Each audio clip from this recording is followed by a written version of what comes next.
All right, so let's talk about Shadowhunters, season 1, episode 10, right? So this was actually a pretty fun episode, and I didn't really even have too much of a problem with it. Only small nitpicks, but the basic plot of this episode was pretty much about, Clary. She kind of goes into this alternate dimension because she has to find a portal in order to find Valentine, right? So that's the basic thing. Okay, some things that I really did like in this episode, particularly, was that the alternate dimension stuff actually was quite fun to see everybody in kind of like a weird, different lighting. Particularly, let's start with the Magnus commercial, right? I thought the Magnus commercial with the tarot card readings were actually quite funny, and it was actually nice to kind of see the show kind of poke fun at themselves a little bit, especially like Luke, being a book reader, or Hodge kind of being karate master, or whatever. But I thought it was actually quite funny. Also, Izzy and Simon kind of getting together in an alternate reality. I thought that was actually quite interesting to see. And it actually worked because they're nerdy-ish vibes, and it was actually kind of nice to see Izzy kind of be a little nerdy and goofy, but she still made it look hot apparently.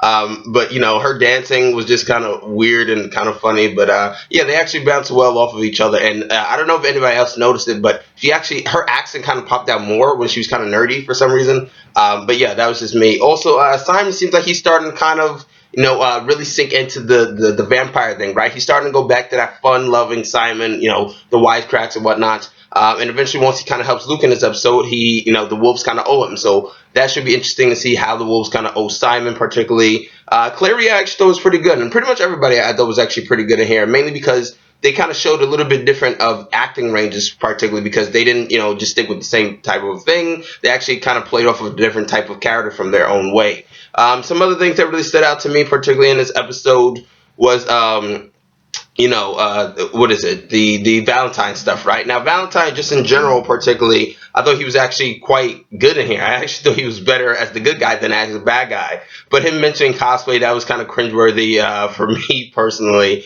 The villains. That monster, right? It did kind of look like a damn Scooby Doo villain. I was just like, that looked kind of cheap. When one of the Sealies, the guy with Clary and Jace, are like doing the portal stuff or whatever, that did kind of like some very shitty CGI. Personally, the portal eventually does kind of get closed, right? And that kind of makes him get trapped. And the episode kind of ends with Jace kind of seeing Clary, no, Jace seeing his father, right? And that's kind of what pretty much happened.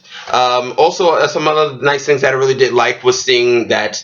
Alec and Magnus, when they kind of met in the alternate reality, Magnus was actually more of the reluctant one, and Alec was kind of the straightforward one. He even says the same thing that Magnus even said himself, which was pretty much, playing hard to get. I like a challenge, which was the same thing that Magnus said the first time he met Alec in the other reality, the real reality, right?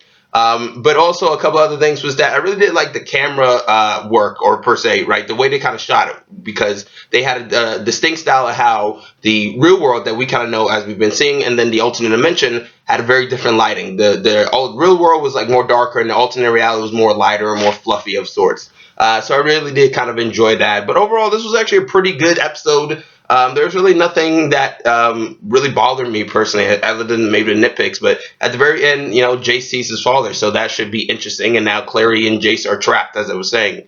But yeah, it seemed like this was a fast-paced, fun episode, and it was nice to see kind of everybody do a little bit of a different spin in their own way. But yeah, this was actually a good episode. Comment, subscribe, and like. I'm Chris Smith, and I'm signing out.